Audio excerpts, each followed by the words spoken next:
انجیر اور زیتون میں کوئی خاص چیز ہے جس کی اللہ نے قرآن میں قسم اٹھائی ہے؟ اللہ تعالیٰ کی عادت ہے کہ کبھی بھی اپنے پیغمبروں کی خوراک وہ چیز نہیں بناتے جو صحت کے لیے نقصان دہ ہو، اور قرآن میں ایسی چیز کا تذکرہ نہیں کرتے بطور نعمت کے جو صحت کے لیے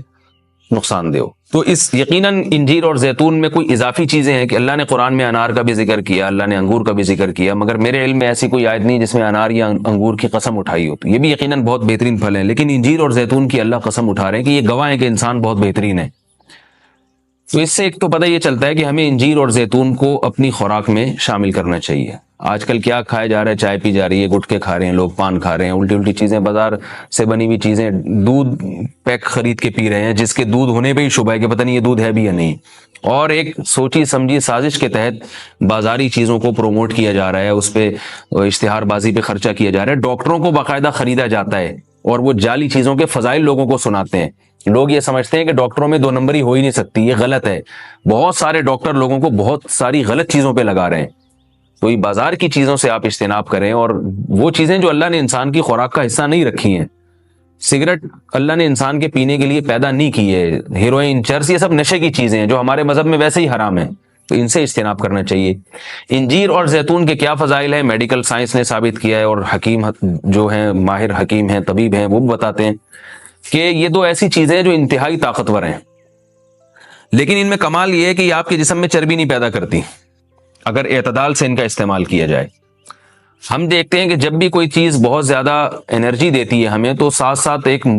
اس کے ساتھ مصیبت ہی ہوتی ہے کہ وہ موٹاپا بھی لاتی ہے، وہ چربی بھی بڑھاتی ہے، وزن بھی بڑھاتی ہے۔ لیکن انجیر بہت طاقتور چیز ہے، نہ صرف یہ کہ آپ کے جسم میں چربی بڑھاتی نہیں ہے بلکہ چربی کو ختم کرتی ہے، کولیسٹرول لیول آپ کا گراتی ہے۔ یہ زیتون میں بھی ایسے ہی ہے کہ زیتون آپ کی صحت کے لیے انتہائی مفید اور بہت طاقتور ہے، اور کولیسٹرول لیول آپ کا کم کرتا ہے، لیکن یہ ضروری ہے کہ اعتدال سے ہو۔ اگر آپ بہت زیادہ کھانا شروع کر دیں گے تو پھر زیتون بھی چربی پیدا کرتا ہے، ظاہر ہے اعتدال تو ہر چیز میں ضروری ہے۔ اور کچھ چیزیں ایسی ہیں انجیر اور زیتون میں جو میڈیکل سائنس کہتی ہے کہ انجیر پیٹ کے کیڑوں کو ختم کرتی ہے، انجیر قبض کو ختم کرتی ہے، قبض کا سب سے بہترین علاج ہی انجیر ہے۔ لوگ اس طرف توجہ نہیں دیتے، دوائیں کھاتے ہیں، ایلوپیتھک دوائیں کھاتے ہیں، اس کے سائیڈ ایفیکٹ بہت سارے ہوتے ہیں۔ تو اگر ہم اپنی خوراک میں روزانہ کچھ نہ کچھ انجیر کا استعمال رکھیں تو بہت ساری بیماریوں سے انشاءاللہ ہماری حفاظت ہو جائے گی۔ انجیر میں خاص بات یہ بھی ہے کہ یہ خون پیدا کرتی ہے، سالے خون جسم میں بناتی ہے، لیکن انجیر کے استعمال کا طریقہ یہ ہے کہ اس کو بہت زیادہ چبا کے کھانا چاہیے اچھی طرح۔ زیتون میں بھی اللہ نے بہت کچھ رکھا ہے، قرآن مجید میں اللہ تعالیٰ نے زیتون کی الگ سے بھی فضیلت بیان کی ہے۔ فرمایا کہ اللہ نے اپنے نور کی مثال دی ہے قرآن میں، اللہ نور السماوات والارض مثل نورہ کمشکاۃ فیہا مصباح المصباح فی زجاجہ الزجاجۃ کأنہا کوکب دری یوقد من شجرۃ مبارکۃ زیتونۃ لا شرقیۃ ولا غربیہ۔ اللہ نے فرمایا کہ میری مثال اس نور کی ہے، یعنی ہدایت کی ہے، کہ جیسے کسی اندھیرے میں کوئی چراغ رکھا ہو،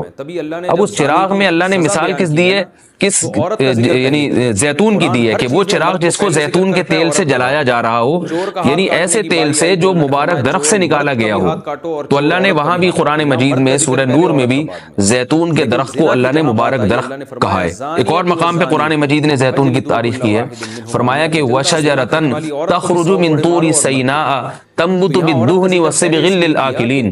اللہ وہ ذات ہے جس نے ایسا درخت پیدا کیا جو طور سینا میں پیدا ہوتا ہے،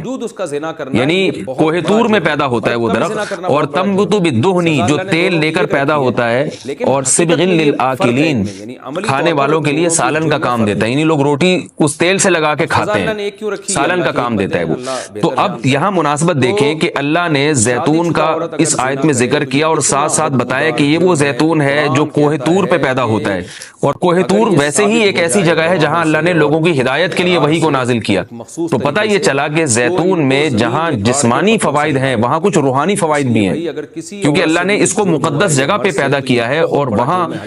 کا تذکرہ اللہ نے کوہ طور کا تذکرہ اس کے ساتھ ساتھ کیا ہے۔ اور اس آیت میں بھی ایسا ہی ہے، جہاں اللہ نے زیتون کا ذکر کیا آگے فوراً بطور سینا کوہ طور کی اللہ نے قسم اٹھائی ہے۔ تو اس سے پتہ چلتا ہے کہ زیتون میں جہاں جسمانی فوائد ہیں کچھ روحانی فوائد بھی ہیں۔ روحانی کا مطلب یہ کہ اس کے کھانے سے عین ممکن ہے کہ آپ کی کچھ روحانی ترقی بھی ہو، شاید اللہ کی محبت میں اضافہ ہو، گناہوں سے نفرت پیدا پیدا ہو یا اس کے سے جسم میں کوئی ایسی تبدیلی آ، میں کوئی یقینی بات نہیں کر رہا، لیکن قرآن میں اس طرف اشارہ ملتا ہے۔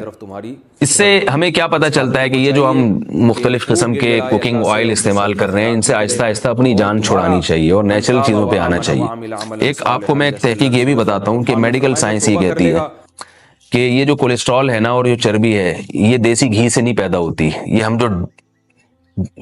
آرٹیفیشل آئل استعمال کر رہے ہیں جن میں پتہ نہیں کیا کیا ملایا جاتا ہے، اس سے نقصان ہوتا ہے، جبکہ لوگ دیسی گھی سے اجتناب کرتے ہیں۔ اگرچہ بھی میرا موضوع دیسی گھی نہیں ہے، میں صرف یہ بتانے کے لیے کہ جو قدرتی چیزیں ہیں وہ آپ کی صحت کے لیے نقصان دہ نہیں ہیں۔ آپ کھانے میں اگر زیتون نہیں استعمال کر سکتے تو دیسی گھی استعمال کرنا شروع کر دیں، تو انشاءاللہ اس سے بھی جو بہت ساری بیماریاں ہارٹ کی اور بلڈ پریشر کی اور پتہ نہیں کیا کیا بیماریاں پیدا ہو رہی ہیں، اس میں بھی انشاءاللہ کمی آئے گی۔ اور یہ بھی ہمیں اس آیت سے سبق ملتا ہے کہ آپ قرآن مجید کا معجزہ دیکھیں۔ ابھی چند دن پہلے کسی حکیم کے توسط سے مجھے پتا چلا، انہوں نے مجھے بتایا کہ میں نے پوچھا کہ بھئی انجیر اور زیتون، انجیر کھانے کا سب سے بہترین طریقہ کیا ہے؟ تو ان حکیم صاحب نے بتایا کہ آپ انجیر کو زیتون میں ڈبو کے استعمال کریں، یعنی انجیر کے ٹکڑے کریں اور 2-3 چمچے زیتون کپ میں ڈالیں اور اس میں انجیر کے ٹکڑے کر کے ڈبو دیں آپ اس میں، اور رات کو آپ ڈبو دیں اور صبح اس کو استعمال کر لیں، وہ زیتون بھی کھا لیں ساتھ میں۔ تو اس وقت میرا ذہن اس طرف نہیں گیا۔ اب آج جب میں یہ اس آیت کا درس دے رہا تھا تو مجھے خیال آیا کہ یہ تو اللہ نے خود قرآن میں دونوں کا ساتھ ذکر کیا ہے۔ حکیم تو آج کہہ رہے ہیں 1400 سال کے بعد کہ ان دونوں کا ملاپ بہت بہترین ہے صحت کے لیے، تو قرآن میں اللہ نے کیسے دونوں کا ساتھ ساتھ تذکرہ کیا ہے؟ تو یہ عجیب اتفاق ہے، اور بلکہ قرآن کی بلاغت ہے اور قرآن کا ایک قسم کا معجزہ ہے کہ آج بہت ساری چیزیں جن کی تحقیق ہو رہی ہیں وہ قرآن میں اللہ تعالیٰ نے ان کے اشارے پہلے سے دے دیے ہیں۔ انجیر اگر آپ زیتون میں ڈبو کے استعمال کرتے ہیں تو اس کے کیا فوائد ہیں؟ ایک فائدہ تو یہ ہے کہ انجیر کو چبانا آسان ہو جاتا ہے، ورنہ انجیر بہت سخت چیز ہوتی ہے، اس کا چبانا آپ کے لیے مشکل ہے۔ جب آپ اس کو زیتون میں ڈبو دیں گے، آپ صبح جب کھائیں گے تو آپ کو پتہ چلے گا کہ وہ نرم ہو گئی ہے، اس کا کھانا آسان ہے۔ اور دوسرا فائدہ یہ کہ اس سے زیتون کا کھانا بھی آسان ہو جاتا ہے۔ آپ اگر زیتون ویسے ہی چمچہ بھر کے پیئیں گے تو جو لوگ زیتون کے عادی نہیں ہیں ان کے لیے مشکل ہے اس طرح سے پینا، وہ ٹیسٹ گین ہوتے ہوتے کافی ٹائم لگتا ہے۔ جب آپ انجیر کو زیتون میں ڈبو دیں گے تو کیا ہوگا کہ وہ کافی حد تک تیل جو ہے وہ انجیر اس کا جذب کر لے گا، پھر جب آپ استعمال کریں گے تو وہ تیل کا استعمال بھی ہوگا، مگر وہ تیل کی ایک خاص قسم کی جو ایک مہک ہوتی ہے جس سے بعض لوگ جس کو پسند نہیں کرتے، تو اس مہک سے بھی آپ کی جان چھوٹ جائے گی اور آپ وہ آسانی سے کھا سکیں گے۔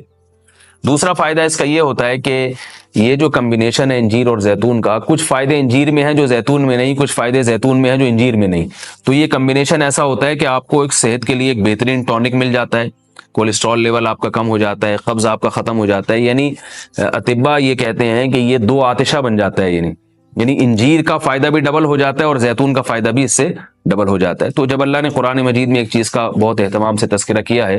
تو ہمیں اس کو استعمال میں لانا چاہیے۔ میں نے عربوں کو دیکھا ہے وہ بہت زیادہ انجیر اور زیتون کا استعمال کرتے ہیں، مگر ہمارے ہاں صبح صبح لوگ جیم کا استعمال کر لیں گے، شہد نہیں استعمال کرتے، اور بچوں کو ٹافیاں کھلا دیں گے، انجیر نہیں کھلائیں گے کبھی بھی۔ میں اپنے والد صاحب کو دیکھتا تھا، وہ ہمیں انجیر لا کے دیا کرتے تھے، ہم کھاتے تھے اس کو شوق سے، والد صاحب خود بھی استعمال کرتے تھے۔ تو والدین کو چاہیے کہ بچوں کو ان چیزوں پہ ڈالیں، میٹھا کھانے کا بچوں کو شوق ہوتا ہے تو آپ ٹافی یا چاکلیٹ کے بجائے آپ ان کو انجیر کھلا دیں، آپ ان کو کوئی ایسے پھل فروٹ کھلا دیں، شہد کھلا دیں، تو ان چیزوں پہ لانا چاہیے، کیونکہ اللہ تعالیٰ نے صحت کی حفاظت کا بھی ہمیں حکم دیا ہے، قرآن و سنت میں اس کا بہت تاکید سے حکم ہے۔